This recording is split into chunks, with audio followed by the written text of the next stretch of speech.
So thank you everyone for joining today in between a work day. And I promise you that you will not be disappointed because today we are in conversation with the Feni daughter, Hansel Vaz. And Hansel is very, for a formal introduction, Hansel is the founder of Kazulo Premium Feni and a partner of Vaz Enterprises. But Hansel is a great conversationist, and I think that's and a man of many interests, which some of you who had joined a couple of minutes earlier would have found out. We were just talking of dams. And I think when I first met Hansel, it was not even in context of Feni. I was looking out for heirloom rice varieties in Goa. And Joanna Lobo of Goa Journal, directed me towards Hansel, saying he's working on a variety called the Jiresar. So, and I'm saying this because it kind of sums up, all the different interests he have and how nicely he ties it up with his interest in Feni, because he was looking at the rice as a way of pairing with Feni. One of the most interesting pairing combination stories that I have ever come across. And maybe we'll get some time to talk about that, Hansel. But before we start this, let me also tell you that much of ICA's understanding of the gaps in the Indian alcobev industry, the fact that we came to an understanding that there should be a knowledge platform that talks about Indian spirits as more than a consumable or a product, the stories behind it, and finally coming to, I think, leading up to Madeira 2024, we owe much of that to our conversations with Hansel. So thank you so much. Thank you. So without standing in between a great conversation and, all of you, welcome Hansel, and thank you so much for joining us today for the ICA webinar series. My pleasure. Thank you.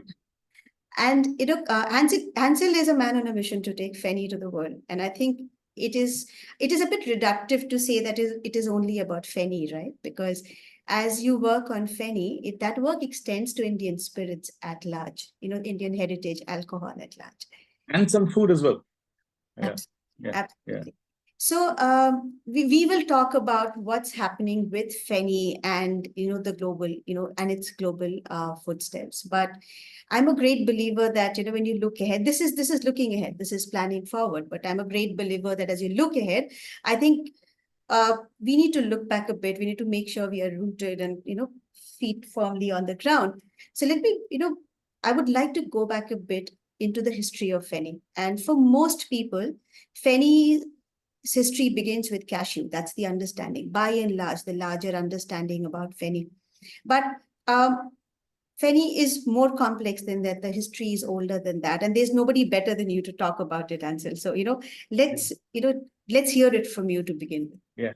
So thank you for the introduction and welcome everyone. I just want to take off on what your introduction. This morning, and in fact, I was just driving my son to school and driving back, and I just thought to myself, myself and there's another gentleman who's the president of the Kaju Feni Association, Mr. Bhakta, Gurudev Bhakta. Two of us are working on a very big project as we speak.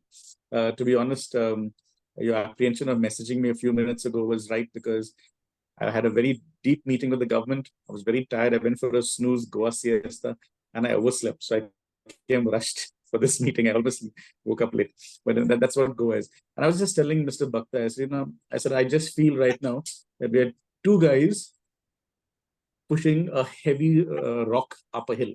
We really don't know where that peak is going to be, but we know it's going to be there. And sometimes you just got to believe in that factor. And why? I mean, why are we calling it a big rock and pushing it up a hill? It's because there are so many problems with it, with this whole thing. One is knowledge base is very poor. And that's why the question for a lot of people who come to us from the government, and forget anybody else, from the government, from Goa itself, they believe industry people who also own brands.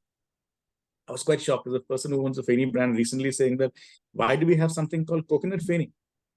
And we should have only Kaju Feni. And for the average person around the world and in India, there is only a Kaju Feni.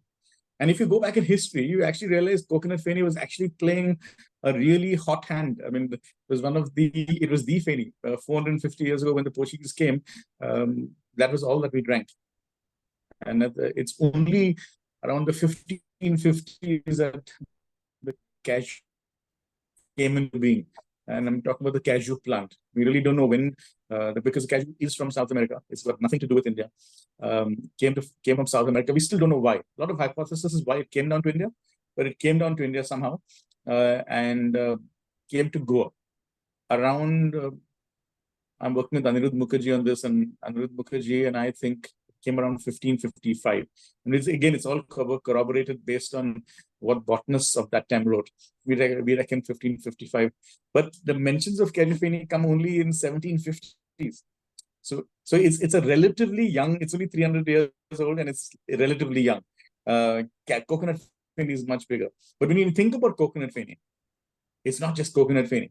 And this is what I've been doing for the last, primarily for the last 6 months. I've been trying to educate the government on what the feni picture looks like.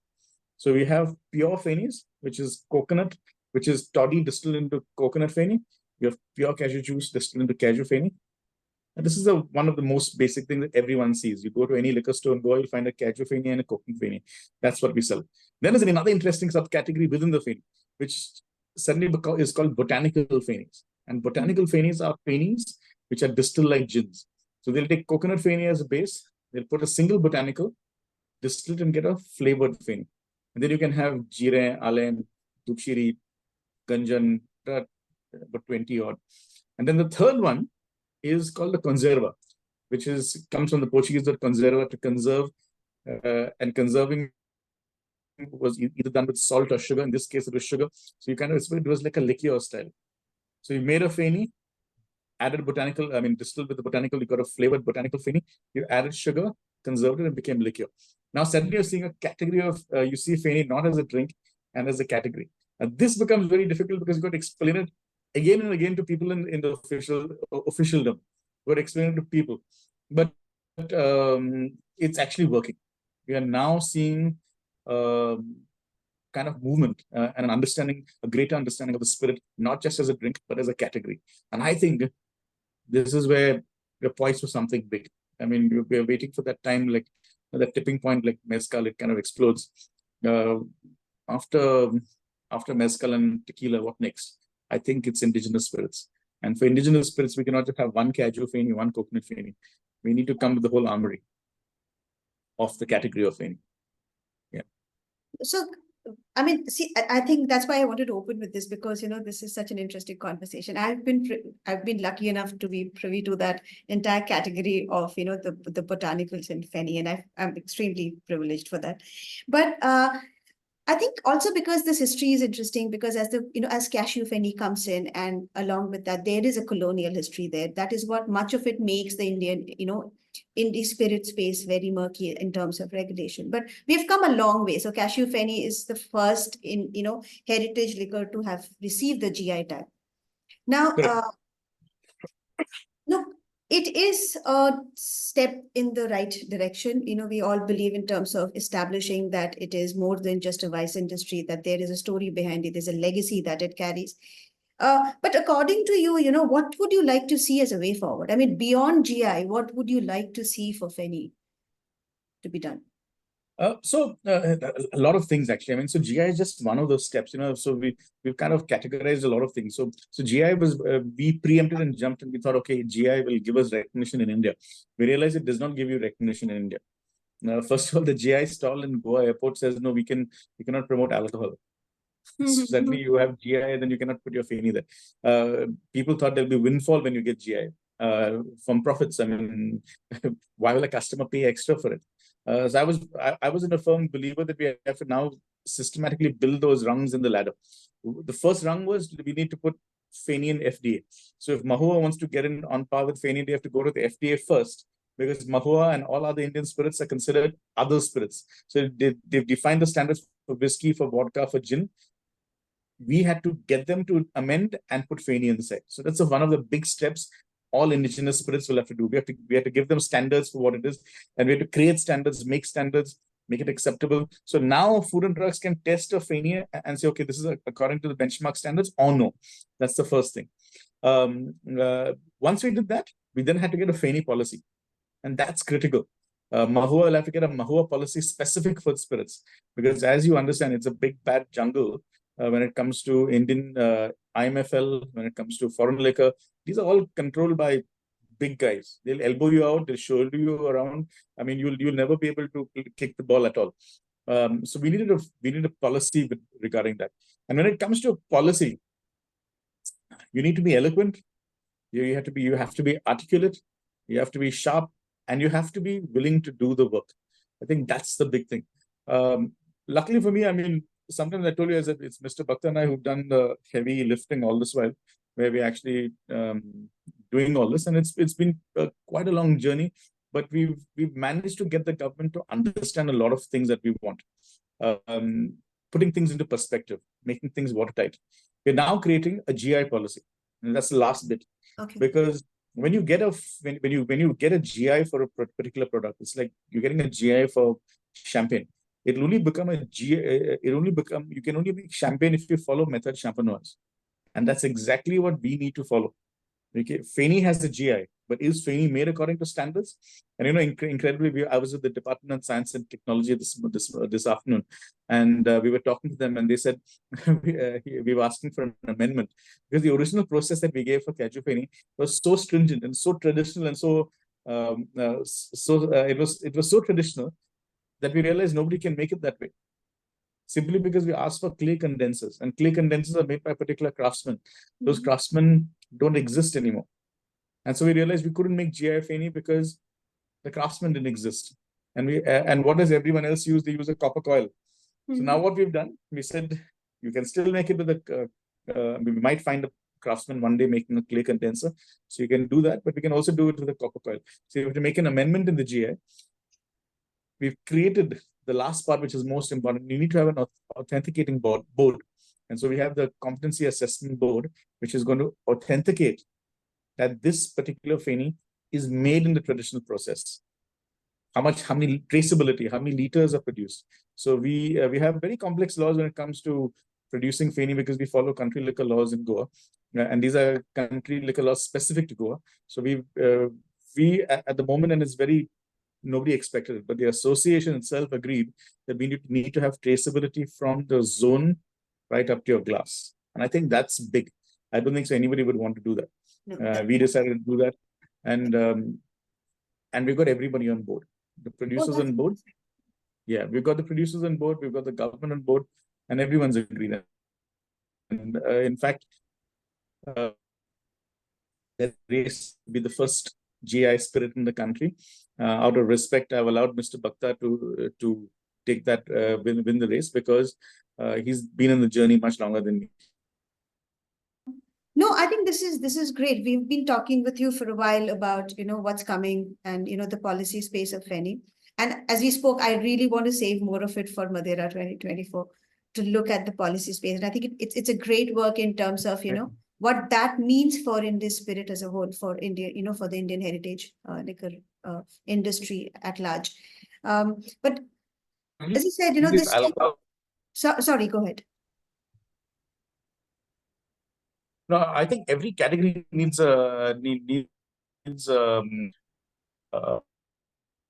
that's because it'll be the guardrails. It'll be like this capturing what you said, the standards and the storytelling is so important, especially if you have to as you take it out to the world. And I think that we've seen that happen with tequila, with mezcal, where the story behind it has that is what has made it what it is.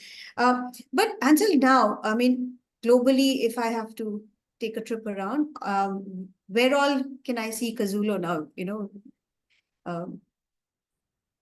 Nowhere actually. Actually, sadly, you cannot see it anywhere. We would like to be everywhere. We've had a good problem that whatever we produce gets consumed here. Also,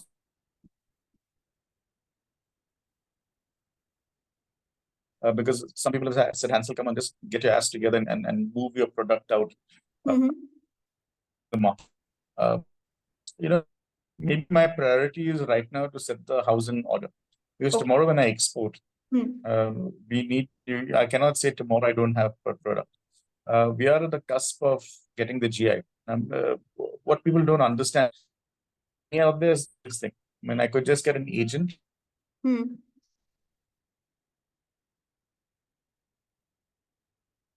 all I get. That's not the point. So if you're going abroad, if Feni has to go abroad, we need to be able to be taking a bouquet of spirits, priced at entry level, priced at mid level at 3,000, priced at prestige, not prestige, I mean luxury at say at 10,000 rupees. And so for me right now, I'm actually creating those levels within the product. Because tomorrow when I export, if I'm going to Japan, I don't want to be selling a supermarket 750 rupee Feni in Tokyo. I want to be able to give the person to see what is better. Because in the end, what people forget is everyone's looking back at you through those lenses of what you're giving them. If I come to your house and I'm eating your food, I'm going to understand your culture through your food. Absolutely. If people are going to understand me through my drink, I need to show different levels. And so what I'm doing right now, I'm creating not only the supply chain to make sure Feni is available, I'm also creating the categories with it. And we're doing very interesting stuff. We're doing underwater aging. The aging, and we've not just pulled these things from the air, we've gone back into history. How did we actually make Feni better? We age it in glass earth, and we age it underwater, using different substrates, using all these things.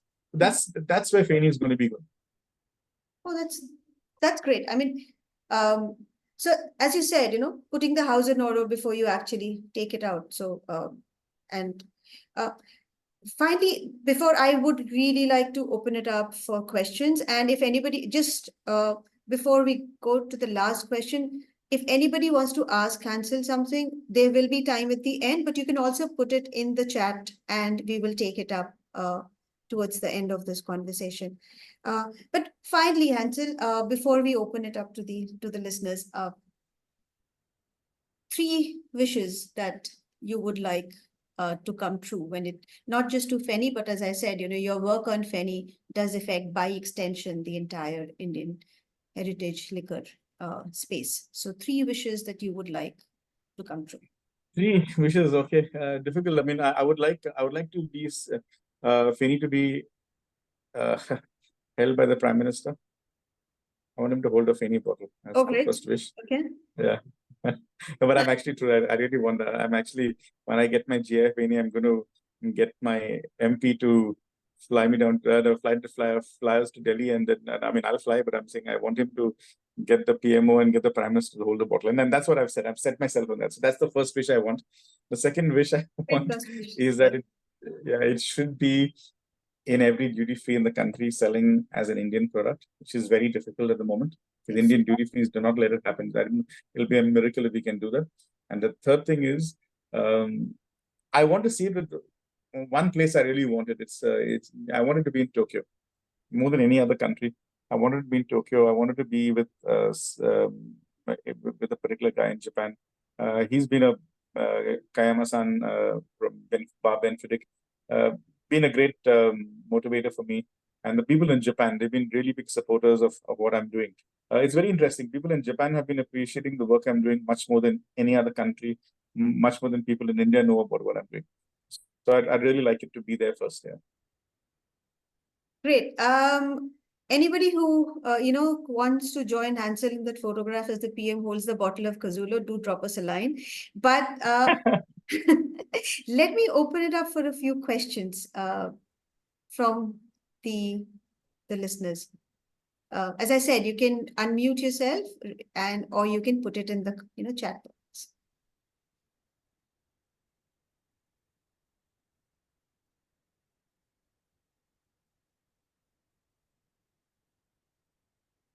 No, there's no question that okay. There is one. This is from Aditi. For a Feni novice, what is a good way to get acquainted with Feni? How does one go about it? So I mean, it's a different category. I remember when people first came into looking at wine in India, they asked me how much of soda do I add to a wine. That's the kind of questions we get. How do you drink a Feni? And I think I always say drink Feni like a gin. So if you're thinking gin, think Feni. But if any Goan is listening to this, he's going to say, what is Hansel saying? Because Feni is every Feni is different. The cashew is different from coconut. Coconut is different from a dukshiri. The conservas are different. You can't think liqueur and think gin. So it's a very very difficult thing to say. So a cashew Feni is like a gin. A coconut Feni is like a sake tequila somewhere there. Tanushree is like a rum mezcal. So it's all over the place. So so the big challenge, and that's why Feni has never grown, is because um, I was lucky to be in a position where I am. We also liquor dealers as well, and so I'm seeing so much of liquor, and I was able to relate Feni to different spirits and make those comparisons, and that gave me a greater understanding and appreciation of the drink. At some point I'll have to write a book. I don't know how I'm going to do that, but I'll have to write a book because I think that's what it needs. Yeah. Okay. We're going to wait for that book. And Aditi, all the best for your trip to Goa. And do drink enough Feni, and do let us know how the experience was and what all did you try. Thank you, Tanushree. Thank you, Hans. Thanks. And get us back some bottles of Feni. Who would like to go next? Any other questions? I'm very surprised to see 3 names. There is one. I was just going to say, how does Ashish and Ruth not have any questions? This is from Ashish Nayak. It is very interesting to see that you mentioned Japan, because the Japanese have been taking their traditional spirits, especially sake, very seriously. But unlike Japan, we aren't as proud of our heritage liquor. With sakes, it also boils down the rise in traditional methods. But how are you going to differentiate that with Feni? So Ashish, to be honest, and hi Ashish actually, but I've been looking at something very interesting. It's not sake. The sake story is not what I've been following when it comes to Japan. It's the story of awamuri. Awamuri is a spirit that comes from Okinawa, and that's the spirit we should look at. The way they've taken that forward. 47 producers. It was destroyed during the war. Come back, and they built it up, and now it's become big. I recently found Glenfiddich launched a new whiskey, 1.75 lakhs in Goa, and it's a Glenfiddich whiskey finished in an awamuri cask. I mean, Tanushree, I need to change my wish. Actually, this would be my wish. Glenfiddich makes a Feni in a Feni cask, a Feni finished cask. But so they looked at they look at ingredients and process, and that's exactly what we're doing with the Feni. We're looking at ingredient and process. So we've insisted that the cashew fruit, not the cashew nut, Ashish, it's a cashew fruit, comes from Goa, all fallen from the ground, not plucked from the tree. And that's actually the big thing that we've been trying to push with the government, to make people understand, yes, there's a big difference between a cashew from Goa and from outside. There's also a bigger difference between a cashew plucked from the tree and one picked up from the ground. And so these there's another big difference about wild yeast fermentation. Insisting we use wild yeast fermentation, no matter what this, we are in India today, where any scientist gives you something is always better. He'll give you some variety of rice, or he'll give you some graft, and it is better. And we've been steadfast in saying, boss, we're going to use wild yeast. We're not going to use cultured yeast. That is provenance. That is terroir. We're going to have much better this thing. The story for indigenous spirits and for Feni is the powerful story. We got a powerful ingredient, cashew, nobody else in the world. We got to go as one of the smallest states, very small geography. And more importantly, when you talk about wild yeast, we're talking about terroir in a whole different way. We're talking about terroir from the plant, from the yeast. The yeast has been a biological part of my distillery for at least 100 years. Oh, wow. Those are very powerful stories to tell. And we need to tell those stories. That's the stories India should be telling. Great. Original stories. I think this leads just perfectly, well into Ruth's question. What is your current production quantities? And when you scale up, would you still be able to maintain traditional methods of distilling, like the pot stills, etc.? And I think, as you said about, the natural yeast. So Ruth, that's a very big question. And that's the biggest challenge we faced with regard to how do we scale up? Because when you scale up, you always lose some part of your soul. You want to set up a bigger plant, you want to set up something bigger. Firewood will give you a different flavor, yeast will give you a different flavor. Just the size changes everything. And I gave it a perspective. I was invited once to give a talk at Craft, and then suddenly it took me out of the conversation. They said, you cannot be part of it. I said, why? Well, this is the Craft story in Feni. Yeah, this is 7-8 years ago. And they said, they're getting gin and stuff, gin and whiskey. And they said, Feni did not fit in our plan. I found it very interesting. And I said, you guys are making a mistake. Feni is probably the only spirit that is following craft. The definition of craft is 3,000 liters. We do 70 liters per run. We do 35 liters per day. We're looking at it under a microscope. How do you mass produce it? I went back to Japan. I went back to mezcal. How do they do that? And they've replicated the process. And actually, the greatness of what we've done in the GI process, I am now able to produce close to 1,000 liters a week of coconut Feni, which is industrial quantities in regards to Feni, but following the GI Feni process. And I think that has been my single biggest, if you see all this gray hair or no hair, it's because I think I've bent backwards, I pulled all my hair, split everything to get that done. A lot of people have shown interest. I mean, when I talk about big companies being interested to the Feni space, and they're all interested in the Feni space only for one thing, and that's because it's an interesting story. But nobody wants to go and get their hands dirty. Nobody wants to get into making Feni this way. They want to say, can we make it industrial? And that's where the concept passed me, because no matter what you say, I will always do it this way. Because this is the story. There's no story if you make it industrial. So, Ruth, whenever you come by, when we are ready, we'll be opening up a new facility where we've mass-produced, technically mass-produced, I don't like that word, but yeah, the traditional process. First time in India, somebody's done that without going industrial. So we are still following a pre-industrial process, making a lot of Feni.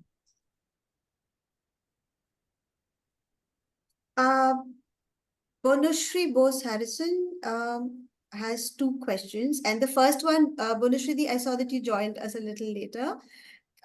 Is cashew-nut Feni is considered the original one? Now we have coconut. What next? I can take it in two ways. I can let Hansel answer it, or I can ask Tanushree to, go. Please listen to the first half of our conversation. Her second question is, in my college-going days in mid-1970s, Feni was the cheap liquor from Goa. One drank, holding once more, just to get drunk. Is that past reputation an obstacle to what you're hoping to do? The big challenge for Feni is always cheap. And I think that's the big challenge we face. When I launched Feni, when I launched Kazoo in 2013, Feni was sold at 100 rupees and 80 rupees a liter. And then this young guy comes and decides to launch a Feni at 500 rupees. You can imagine what it was. It set the cat among the pigeons. Everyone is very upset and they're like, what the hell are you doing? I took the benchmark to 500 rupees, and today I'm at 750 rupees. I'll tell you this very interesting story. There was a company who was interested in buying Kazoo. We were 1.5-year-old, and they were very interested in buying us. And I went to London, and I'm sitting there, and there are 22 guys sitting opposite me. These guys are asking about Feni and this and that, and finally it boiled down to me, what is the price of Feni? And you know what I said? I didn't know how to tell them. So I just said, the price of Feni is £5. Okay. And I lost everyone's attention. They're like, what, £5? And I'm going to say, £5 is very expensive. I'm going to tell them it's expensive. It's on par with Smirnoff in India. It's expensive. But £5 is for the alcoholics. It's the cheapest product. I lost it there. We are using a different yardstick. It's the most expensive Feni in Goa, but it's one of the cheapest liquors in the world. And that's what I meant. If we have to go internationally, we have to be able to produce a 10,000 rupee Feni. And we cannot just put a price. A lot of new Feni brands have come into the market. So I had to break that ceiling and tell people, what, there is a 100 rupee Feni and there is a 500 rupee Feni, and this is what is different about it. And it took me about a decade to do that. And today you have young guys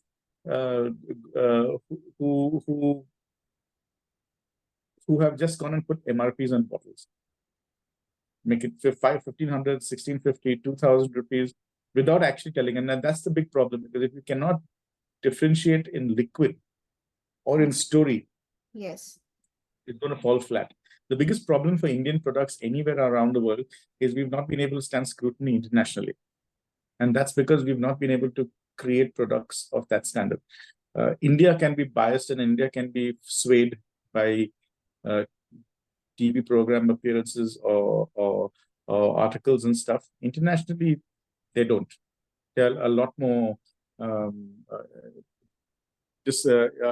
indiscriminate when it comes to telling you about calling a spade a spade. Yeah, and I think, one is, of course, as you said, it's the quality, but I think also for a category like heritage liquor, I think it's also about your storytelling, right? People, how much people will pay also will depend on how accurate and how interesting your story is. And I think to get that storytelling right, for people to know what they're paying for. And along when I first started, sorry to cut you, but when I first started telling the story of Feni, I was so nervous. I remember I was not sure, would people appreciate, will people like it, will people not like it? And you always, what India has to realize is, we tend to fluff up a lot of things. We tend to gloss things. We try to, it's like a curry, you're getting a foreigner over, you'll try and make it less spicy, you'll try and change the colors, you'll try and do something or make it fusion, like the chef in Goa keeps on doing all these things, keeps on making it different. We serve classic Goan food. Serving Goan food, serve classic Goan food. Is an Italian trying to mask his Italian food into something else? No, he's serving Italian food. French are doing that. So that was one of the first big things. You need to have confidence. It's not about telling that story. You need to have the confidence to tell that story first. Absolutely. And then you have someone who's like, oh, it's cheap, it's not good, I don't like it. How do you counter that? And you cannot counter it by just saying, no, it's good. You have to counter it very tactfully. It's taken a lot of time to build that place. You're on the cusp of so a lot of people tell me, Hansel, people are just going to follow you. They're going to copy you. I say, yeah, please let them copy me. There's no problem. I didn't do this for myself. I've done this for the industry. No, I think we hope that people copy you. That's going to be a very happy place for the, for the heritage liquor industry. Ashish, I see, has another question. Like, how many craft beer producers in the US make use of barrel aging using barrels? Maybe Feni producers can tie up with brewers too to barrel age saisons, wild ales, etc. in Feni barrels.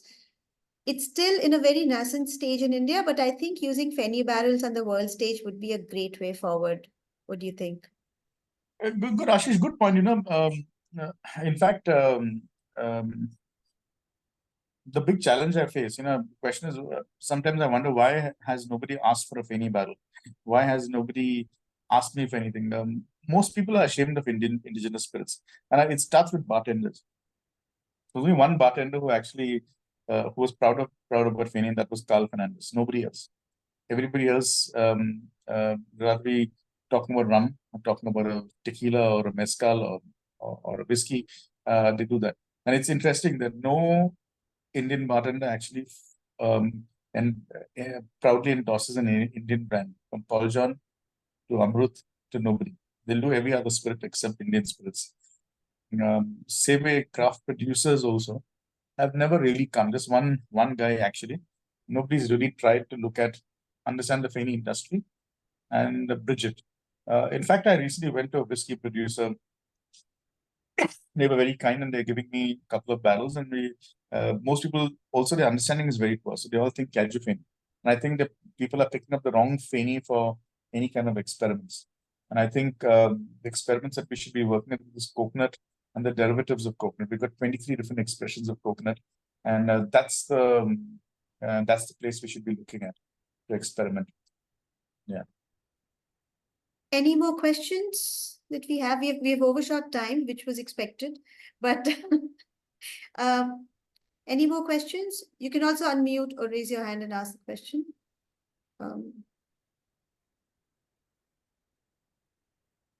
Okay, I don't see any more questions, Hansel. So I think before bringing this to a wrap, finally, we started with that story of Jeresal and you trying to, revive it. And yes, as I said, I think that deserves a mention, because somewhere in this conversation, you also spoke about terroir, right? How important that is. Would you like to, tell everyone why you were trying to conserve it and how that links up to your work on Feni? So yeah, so it's a very interesting story. I was actually working. We're actually selling a product called Louis Louis XIII. And we have a bottle that costs 62 lakhs. And I was like, well, I mean, nobody's bought a bottle, but I hope somebody buys a bottle someday because they'll buy a new car then. But when you say 62 lakhs, I was trying to put my head wrap around it and understand what makes that liquid 62 lakhs. And of course, the bottle is handmade. The liquid is something else. The liquid is 100 years old. And this is an interesting concept that this guy told me, the Frenchman who was launching the product. He told me this liquid was made 100 years ago. I said, okay, we have made 100 years ago. And you understand context. 100 years ago, yeah. What was the world like 100 years ago? So he said what they did. And he said, we tell you the story, but how do we make people understand? So they got Pharrell Williams to record a song that is going to be released in 2120. And he has to perceive the sound music preferences of the generation 100 years later. And that's what makes the spirit that way. So they're going to open it that way. And he said, so that's what a whiskey cognac maker has to do. 100 years ago, predict what we're going to drink in 2024. That's the greatness. When you're serving a liquid like this, what do you serve it with? Do you serve it with regular food? No. You have to serve it luxury spirits with luxury food. So I was going back into Goa's culinary culture because I do want to launch a 10,000 rupee Feni. I have a 10,000 rupee Feni, which I think is probably the best kept secret ever. I'm ready for it. And I want to launch that. But how do I launch it? Do I launch it with regular food or do I pair it with luxury food? So I went back into history. We found a rice variety called Jerasal. It's an aromatic rice. It grew successfully twice. And then for some reason, I don't know what happens. I think I lost my green fingers at rice. I kept on having one disaster after the other. We had heavy rains. We had a storm. We had everything. One after the other, 3 years. I lost 3 crops. And so I've sadly shelved that plan.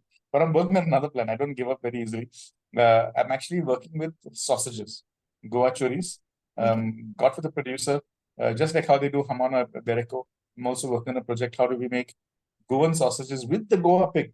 Not with anything else. There's a Goa pig called Agwanda pig, which is a very unique pig.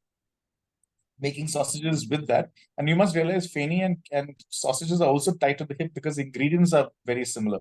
I mean, the ingredients from the Feni industry are used in this industry. So you must understand when you're actually thinking alcohol, you should also think luxury food. And every alcohol in every culture, whether it's France, whether it's tequila, has used ingredients and food from their place to take their drink forward. Absolutely. There is a reason I wanted to end with this story from your side because, I think we need to expand our understanding of alcohol as something which is way more complex and rich than what we just think of it as, right? Heritage liquors are extremely tied to the terroir. They are so intrinsically linked to our culture and our heritage. So, I think that's why this is a great story to end with. And for more such stories, you have to keep joining us as we speak to various stalwarts from the industry through the ICA webinar series. But do meet us and Hansel in Madeira, in Goa in November.